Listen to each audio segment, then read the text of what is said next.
Bismillah ar-Rahman ar-Rahim, with Allah's name, the merciful benefactor, the merciful redeemer.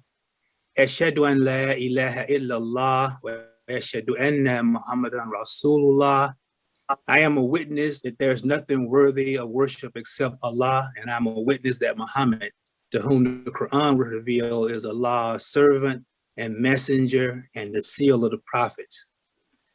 Today, I want to give a brief presentation. I hope to take no more than 15 or 20 minutes on my topic because I want to save the bulk of our time for discussion. All of you are aware of what's going on in the environment, and I'm certain that there are some points of view that all of us on the line can benefit from. But my topic today is a reflection on the tools that establish minority rule in America. And the four areas I want to concentrate on are: number one, the Voting Rights Act of 1965. Secondly, gerrymandering in the House of Representatives of the United States. Thirdly, the filibuster in the US Senate in the United States. And lastly, the Electoral College. But first, let's take a look at the Voting Rights Act of 1965.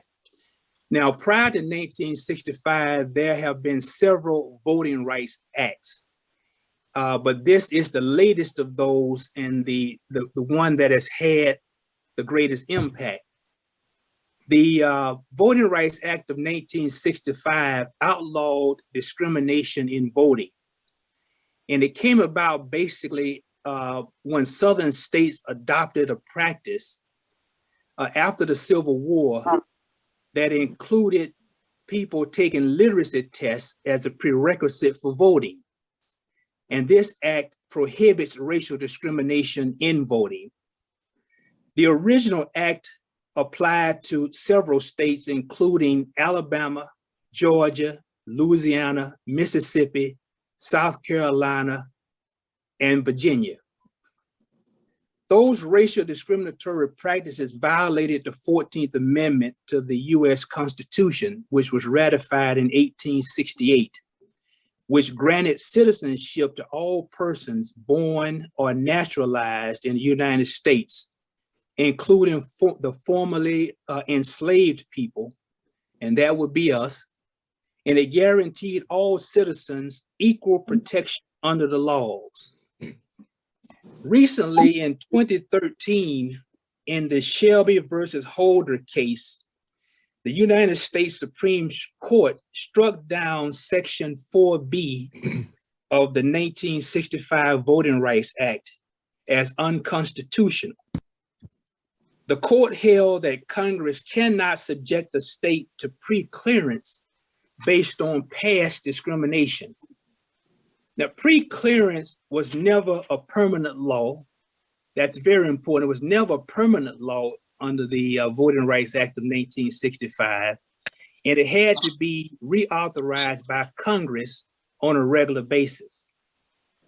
The act required certain states and localities to gain approval for any voting change before it goes into effect to ensure that it was not discriminatory. And it also had to be approved by the Attorney General of the United States. Thus, the Shelby versus Holder, Eric Holder, as you know, served as the Attorney General under President Barack Obama. Now that pre-clearance is not required, currently there are 19 states that have either passed or are attempting to pass legislation that affect our voting rights. The biggest example is the state of Texas. Texas has banned 24-hour voting and limits the voting window to 6 a.m. to 10 p.m. And it is specifically aimed at Houston, the city of Houston in Texas, where there's a multi-ethnic population there, but a large African-American population. It also bans drive-through voting. As you know, there were many changes made by local communities in light of the pandemic current pandemic that we're under, that relieve people from undue harm or undue pressure trying to vote. But this act bans drive-through voting, which is one of those accommodations that the community allowed under COVID-19 protocols. It also bans officials from mailing unsolicited ballots, unsolicited ballot applications to their citizenry. Now, there are many states that mail unsolicited ballots because there are people on the voting roll and they want to make sure that those people are able to vote. But this law bans unsolicited mail-in ballots. And it also empowers poll watchers to freely, and these are partisan poll watchers, by the way, to freely roam around the polling places. And we've seen quite a bit of intimidation at these polling places over the last election specifically, but in recent elections. So that's going to be an issue that has to be addressed. These laws affect African Americans disproportionately and is one of the tools of establishing minority rule in the country. The next issue I want to take a look at and have you ponder is gerrymandering. You hear a lot about gerrymandering in the news, but oftentimes it's not defined. So let me attempt to define gerrymandering. The practice of gerrymandering is a practice of manipulating the boundaries of a congressional district to favor one party or class over another. Gerrymandering works by wasting votes, actually, because what it does is it puts more voters of the winner into the district that they will win and losers in another district, which is problematic. And there may be some questions about that later, and we can talk about it. But essentially, there are some other terms for gerrymandering that are not used. Several of those terms include pettifoggery. What a term. Pettifoggery is actually, by definition, legal chicanery. We can also call it cheating, deceit, fraud, duplicity, double dealing. So you get the point. You get the picture. House races are actually non-competitive. And that is why you see members of the House of Representatives taking outlandish positions on important issues, even back in wrongdoing in many cases, and because there are no repercussions in their gerrymandered district. They are guaranteed pretty much to win. So the best example I can give you of gerrymandering is this, and that is that gerrymandering or redistricting is essentially where politicians choose their voters instead of voters choosing their political leaders. And I consider this another tool of minority rule, or the attempt to establish minority rule in America. The next item I want to take a look at is the filibuster. We hear a lot about the filibuster in the news lately because it's a topic that is taking place in the U.S. Senate regarding Republicans on one side and a handful of Democrats on the other. The filibuster is a Senate rule which permits a senator to speak for as long as they wish on any topic they choose. There's quite a bit of noise that I'm hearing from someone. Please mute yourself. It won't be long. So again, the filibuster is a Senate rule which permits a senator to speak for as long as they wish and on any topic they choose, and not necessarily on the issue that's being debated, unless 3/5 of the Senate, or 60 out of 100 bring debate to a close by invoking what they call cloture. And that takes place under Senate Rule 22, which you'll hear about in the news as we move forward in these conversations around the future of America. The filibuster is a highly debated issue in today's political environment. It is a major tool of minority rule in America. States with small populations and even smaller populations of African Americans and other non-Caucasians can and do kill legislation where 60 votes are needed to pass it. Let me give you just a couple of examples of issues today that are very important that revolves around the filibuster. Many of you have been hearing about the John Lewis Voting Rights Act.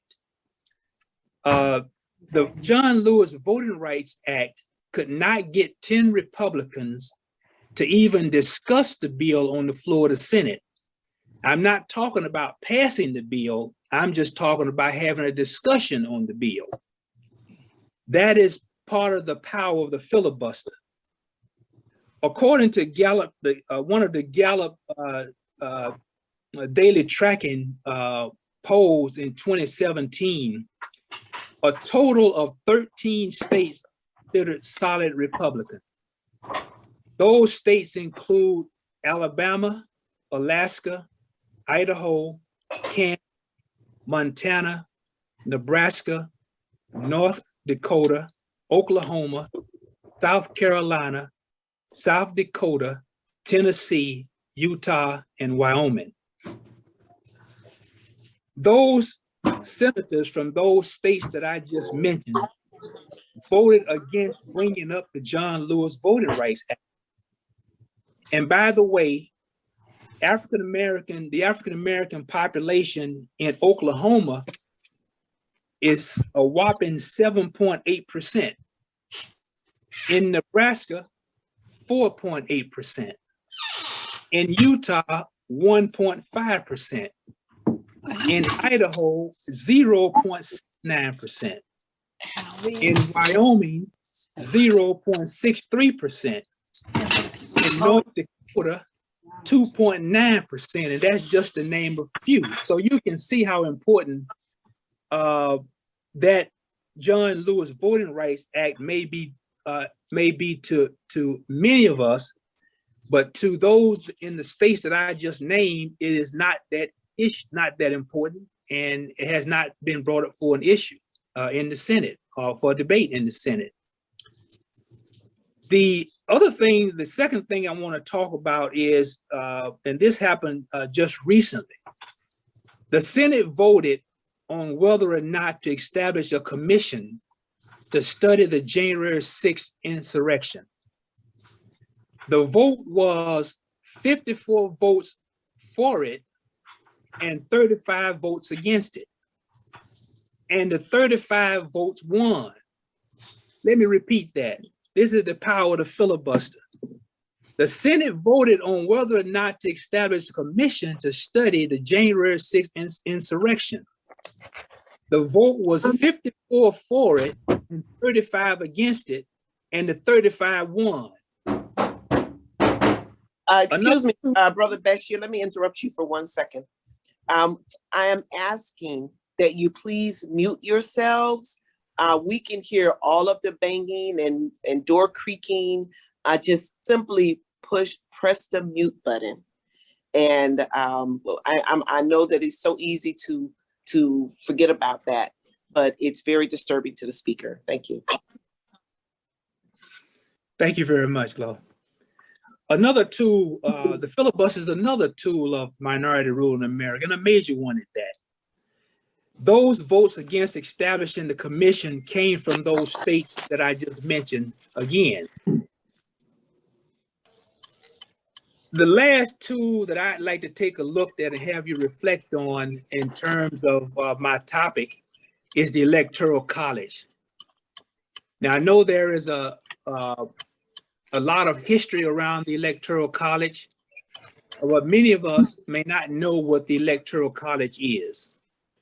So just let me try to describe it. And it is that when people cast their vote, they are not actually voting, they are actually voting, pardon me, for a group of people called electors. The number of electors in each state gets is equal to its number of senators and representatives in Congress. A total of 538 electors form the Electoral College. The candidate who gets 270 or more of those Electoral College votes is the winner. Now, becoming an elector is a two-step process. The first step is electors are nominated or chosen at their state party convention, and this takes place before the general election. The second step is that during the general election, the voters in each state select their state's electors by casting their ballots. These electors vote for the president and the vice president. So as you can see, we do not directly elect the president or the vice president of the United States of America. And just let me give you a couple of examples, because there are many arguments for and against abolishing the Electoral College. But one argument based on my examples for eliminating the Electoral College, and this effort seems to be gaining some momentum. One, while Republicans have controlled the White House for 12 of the past 20 years, in only 4 of those years have they won the popular vote. That's worth repeating as well.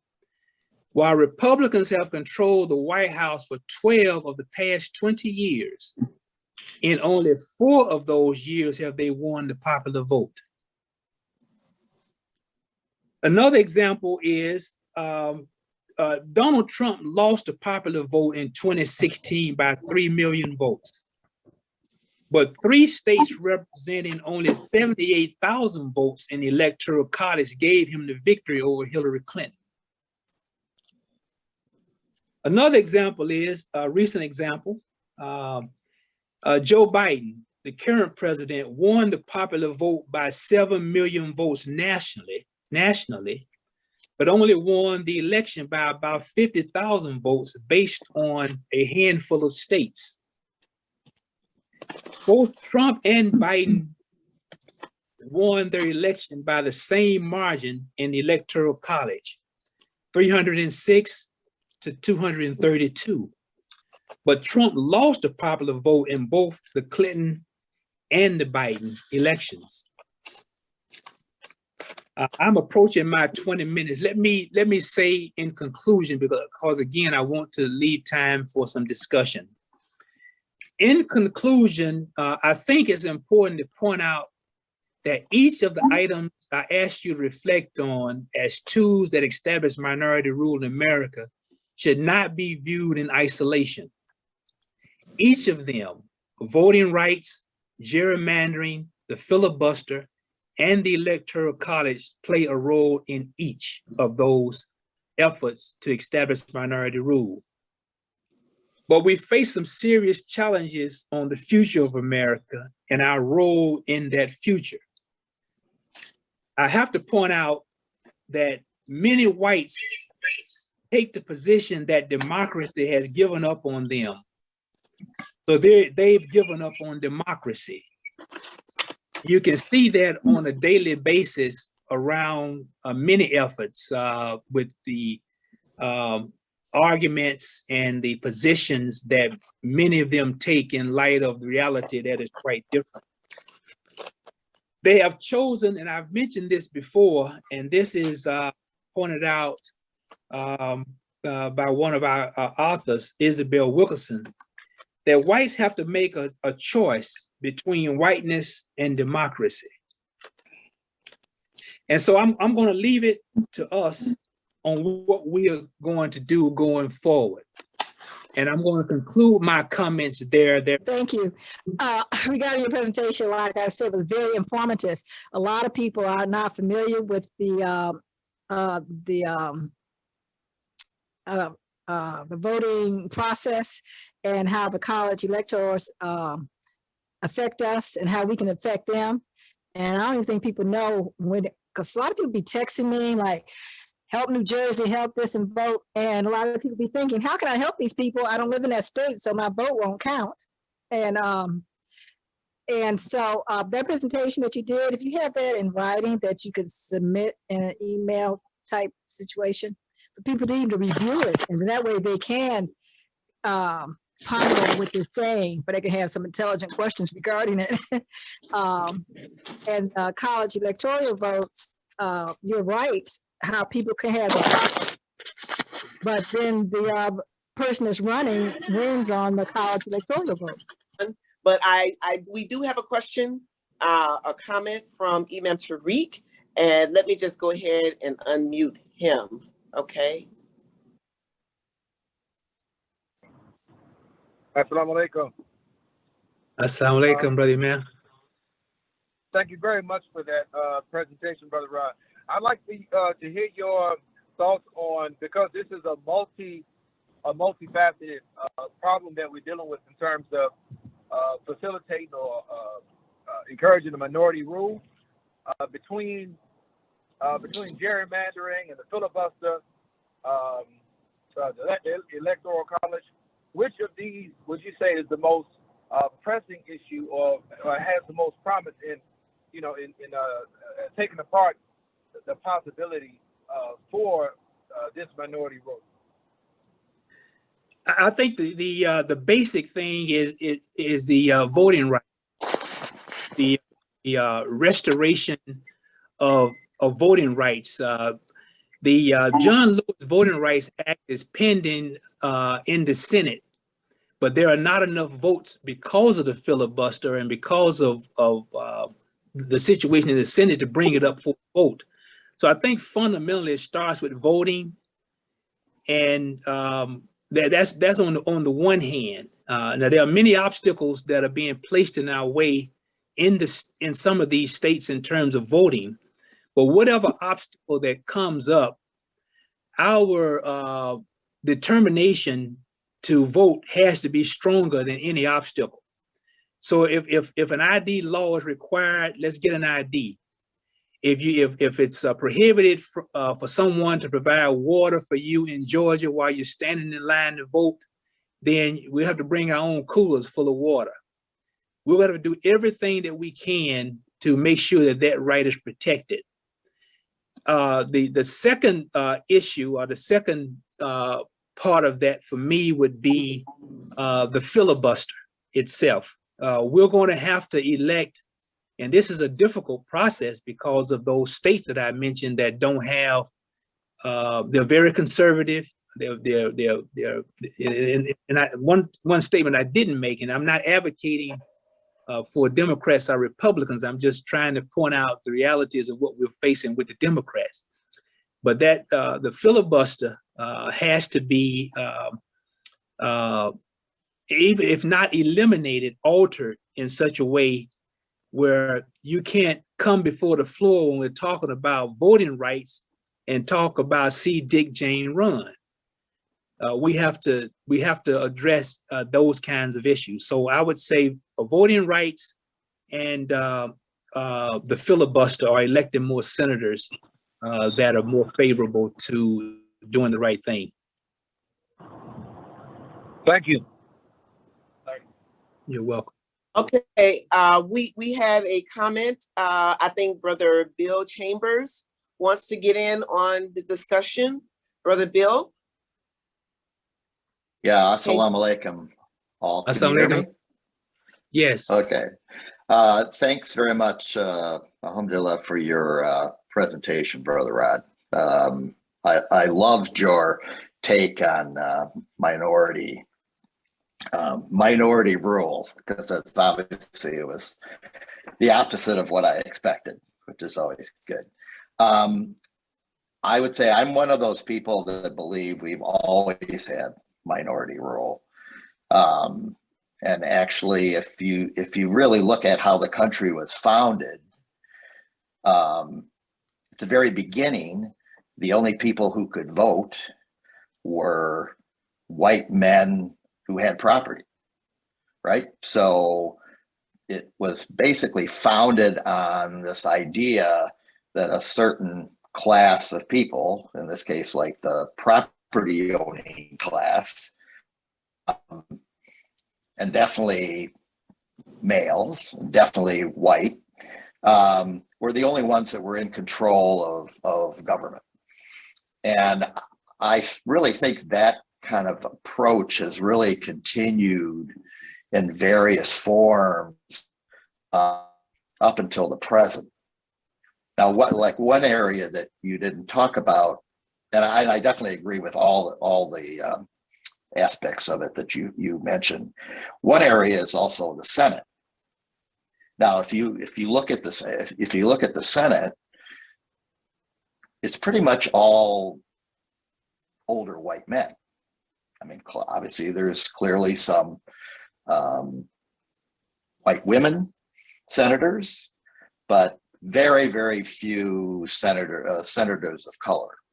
And hopefully that's changing. But that's another area where, like you were talking about, those states like Wyoming that have very few people,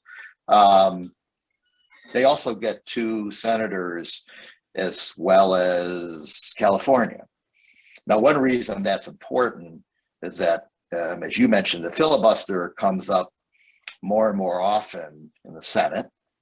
And one of the things, the Senate has control over all the judiciary, you know, who gets appointed on any, you know, federal court, and then obviously who is going to end up being on the Supreme Court. So a lot of that, the gerrymandering you talked about, like states messing with the voting rules, a lot of those things are appealed to various state courts or federal courts. Well, we're at the point now that a lot of those courts have been populated by lots of, you know, conservative white justices that really don't want anything changing in voting rights and so on. And we've seen what's happened to the Supreme Court. So that's one of the areas that I think this idea of minority government has been modernized. You know, it's okay. Obviously, people that don't have property can vote, but you know, if you're in a minority or you're black in some of the states, and even if you're in a state like West Virginia, you know, you don't have much money, you know, they're going to manipulate the vote. So I was curious what your thoughts are on that. Well, Brother Bill, thank you for pointing it out. I agree with you. We've always had minority rule, but I didn't want to go there.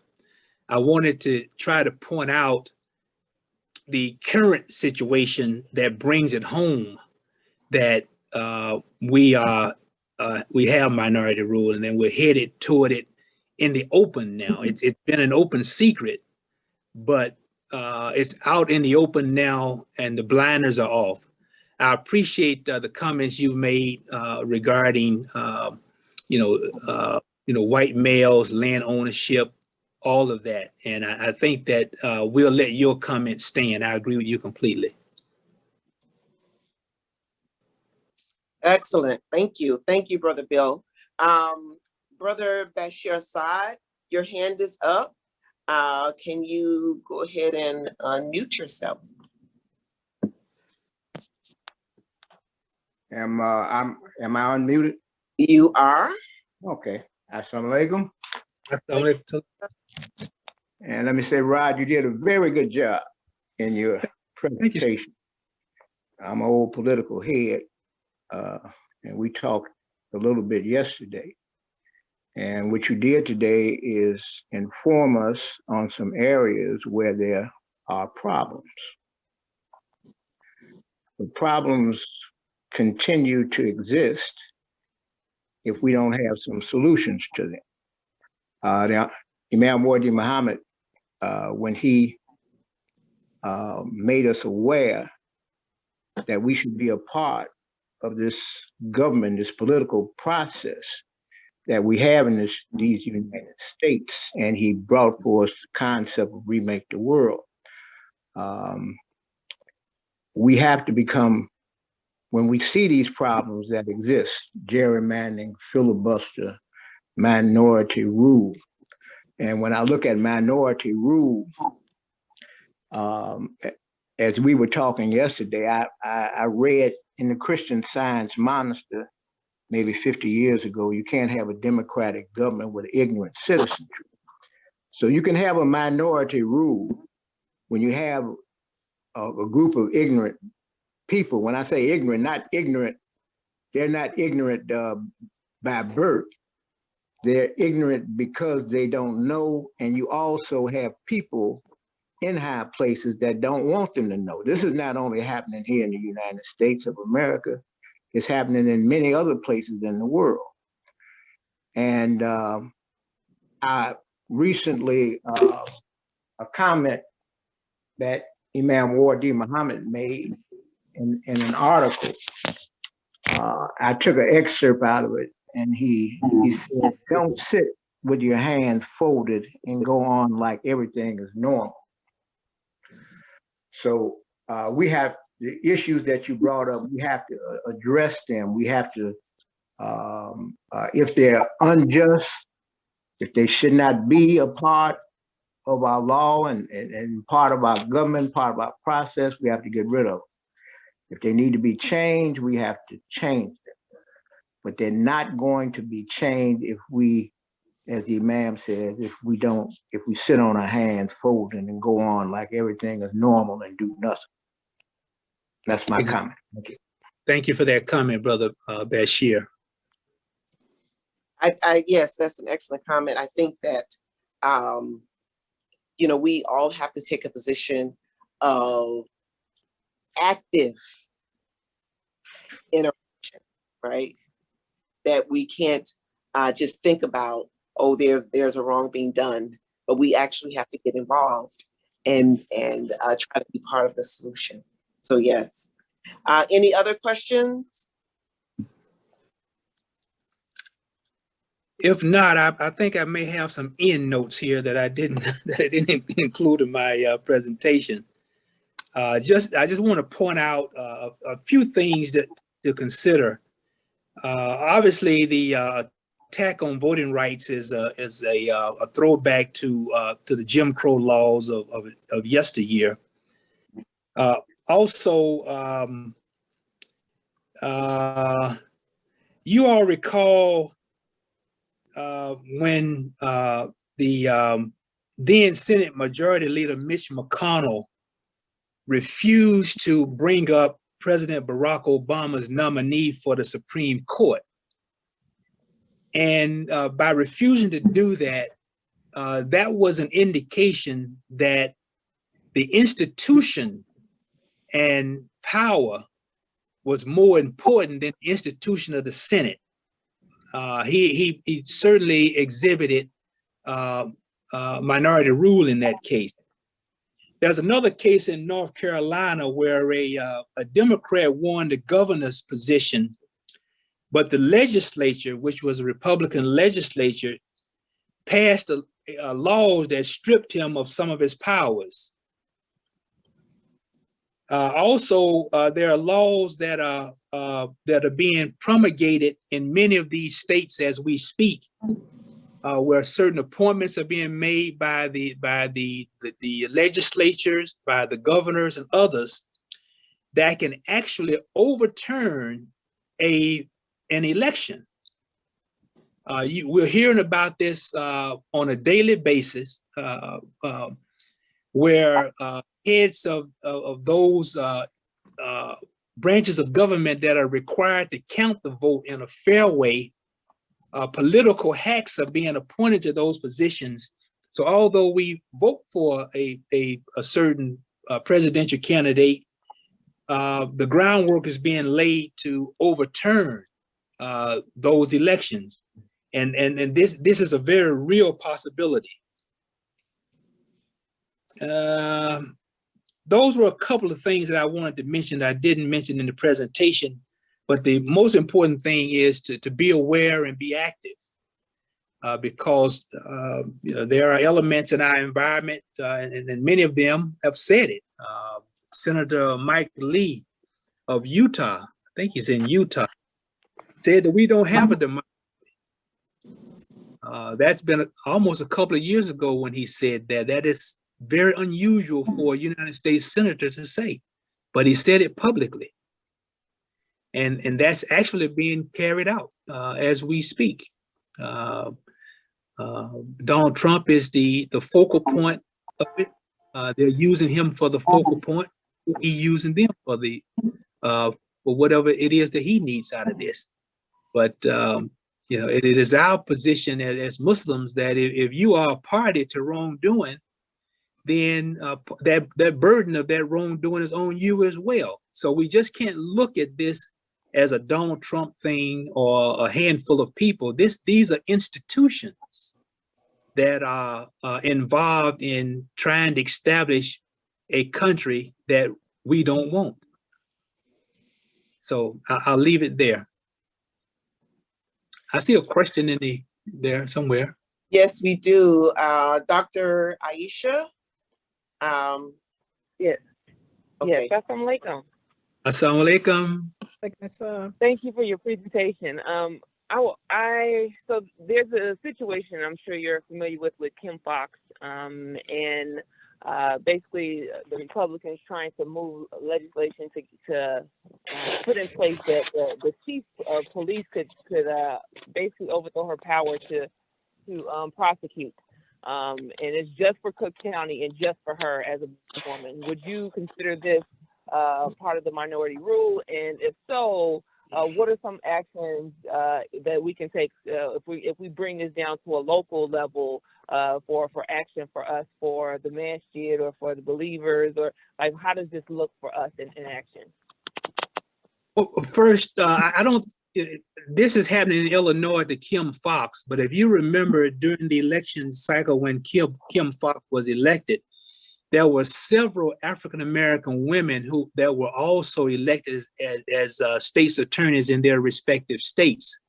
And all of them faced the same headwinds that Kim Foxx faced then and is facing now. We have a lot more control at the local level than we might have as it relates to a congressional district or a senatorial district.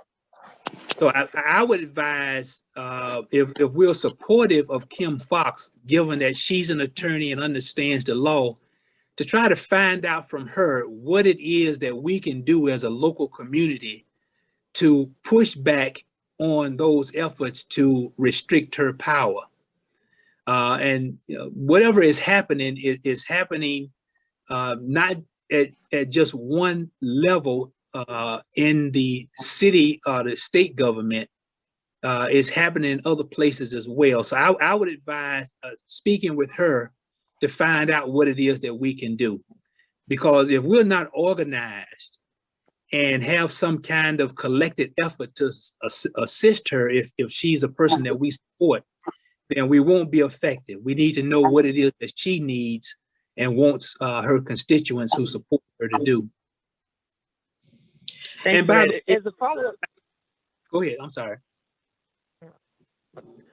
Thanks for that. As a follow-up, so you bring up a really good point that if we're in support of her, so I would even push us that if folks are,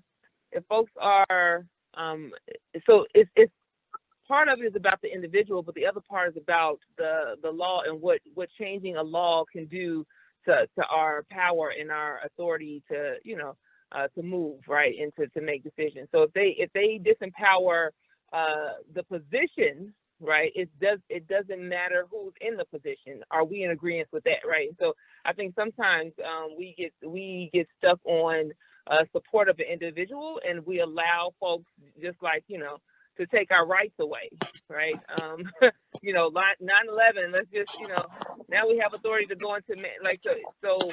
I think we also have to move beyond the person and also look at kind of the whole picture in essence. I agree completely. I think that whatever she proposes would be for the office itself, and not for her as an individual. Because what I'm hearing is, and what will happen, the law might be changed that will affect her as an individual, but when the right person that others approve of is in that office, they'll change the law again, or rescind that law, so that person is not restricted by that law. So again, I would say that she's the key to what should be done in her case, in the case of that office. You know, I'd like to just add to that, because sometimes it is quite challenging to get to these politicians. You know, they have layers and layers of people around them. But I think we need to find out about what groups or what other organizations are supporting her and mobilizing with those groups. Because, you know, I mean, all of this that's going on, I mean, this is unheard of prior to Donald Trump's reign, that we would just change laws just to benefit, you know, what we're doing at that moment. Okay. Not that things like that didn't happen, but on a larger scale, such as the state's attorney's office, or looking at, you know, the governor's office. I mean, that was unheard of. That's unheard of. So that it's about activism and taking your activism and really being interactive with your activism. Yes. There was a comment from Dr. Aisha, and she's saying, yeah, they are out of control. I agree. Your hand up in the screen. You see a hand?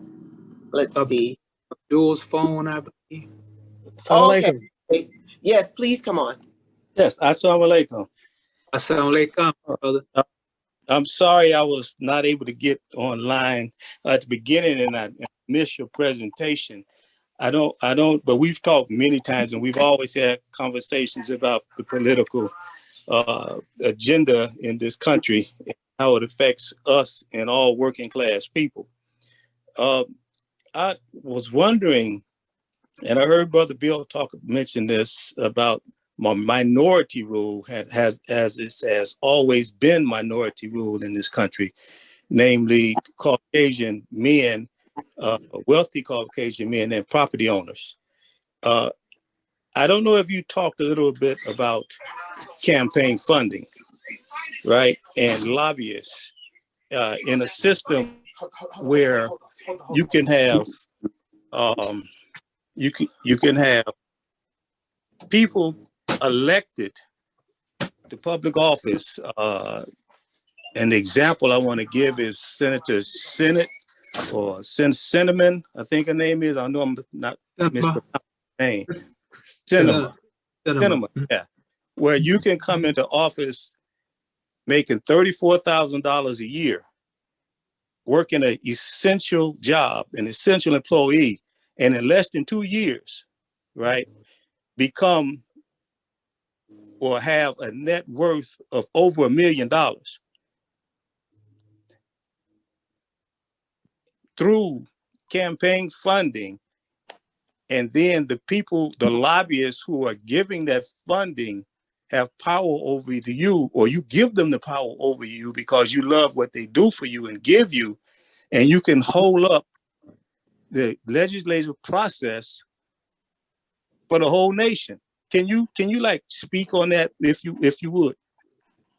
Yeah, I think essentially, we have the best politicians money can buy, and there is no doubt about that. Now, one example of a group of politicians who are motivated more about making a contribution to the social fabric and all of us may not agree with them, and that is the progressive group that is pushing back on passing the infrastructure bill before passing the so-called Build Back Better bill, which is more about helping human beings as opposed to building infrastructure. Those 6 or so progressives push the envelope. Now they're not.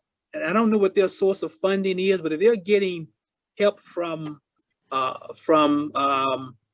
the pharmaceutical industry or the insurance lobbyists or some of the other more powerful lobbyists or the Chamber of Commerce, if they're getting contributions from them, they're still putting the nation ahead of their own personal situation, which is commendable. Because I've always taken the position that you have to be prepared to lose an election to do the right thing if you're going to be involved in politics. But what happens is the elected office becomes a career for politicians as opposed to being elected, making your contribution and then moving on. But it becomes a career. And we see that in Joe Manchin and Christian Sinema and others. Manchin in his case being financed by the oil and gas, coal mining industry, and Sinema by the pharmaceutical industry, and they've sold out to those industries. But that's just the risk that we take when we elect certain people. We have to be more concerned about character, and I don't think we are when it comes to elected officials. We don't look enough at their character. I hope I've addressed some of your question, Brother Abdul. Yeah, very, very well. And, Yes. and in that regard, do you see that we should have some sort of term limits on those senators, the elected position of senators? Should we have some sort of term limits on there so you can't make that a career as we do in the elective offices? There are some people who are in favor of term limits, and there are both pros and cons to each. Even when it comes to Supreme Court, I mean, should a person be appointed to the Supreme Court for life? There's some question about that. On the pro side, you don't necessarily have politicians who are just entrenched in offices and don't care about the public on the one hand. On the other end of that, how much of a contribution can you make as an elected official? Let's say, for example, you have a 4-year term limit as a congressperson. Well, a congressperson has to run every 2 years. And if that term limit is 4 years, by the time you understand what you're supposed to be doing, your term is up. So as a practical matter for me, today's environment, I am in favor of term limits, but I did want to point out there are pros and cons to term limits. We are actually coming to our end. We have one last comment from Brother Clyde Elamine, and that will conclude. Brother Clyde? Well, I'll make it very brief. This was at the end, and I apologize for not knowing how to keep my hand raised. But I was looking at a quote from Frederick Douglass. This is right before the end of slavery, and it really applies now. And basically, he says, "Power conceives nothing without a demand. It never did, and it never will. Find out just what any people will tolerate." How do you say it? Give me 1 second here. Basically, he says, "Find out what any people will tolerate, and that is the degree to which you can oppress them." I'm really paraphrasing because my screen closed out on me. I think our creativity has saved us in the past. We've had to come up with solutions that were not necessarily predictable, And when we've done that, we pretty much succeeded.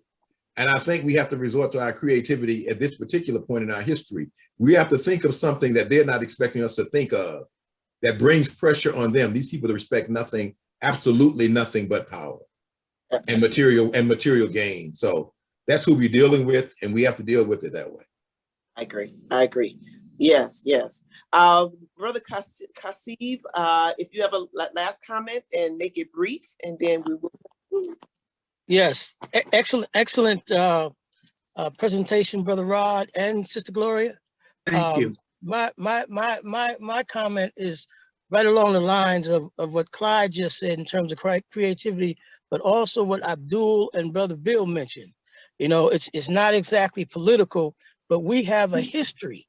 We go all the way back 100 years ago when Jim Crow was first introduced, and we did not rely on the outside for hospitalization I'm talking about Tulsa now, Black Wall Street. We have to use economics against economics. Okay, so we can learn the politics and we got to do all the things that we need to do. But what we got to realize is that these people are immoral. They could give a crap about following law.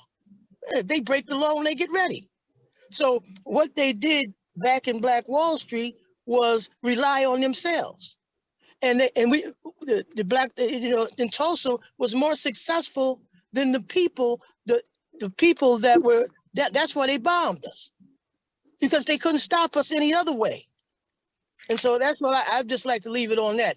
We got to add economics to the pie. It's going to take a long time to get the numbers correct, et cetera, politically, but we need to re-engage economically. Well, that's going to be your presentation, Brother Kasib. Thank you so very much. What a robust conversation. So, for those of us who may not have really known, but that politics and minority rule involve more than just your vote, but your economic power as well. So thank you all for being a great audience and great listeners. And we will conclude. And again, I thank Brother Roderick Bashir for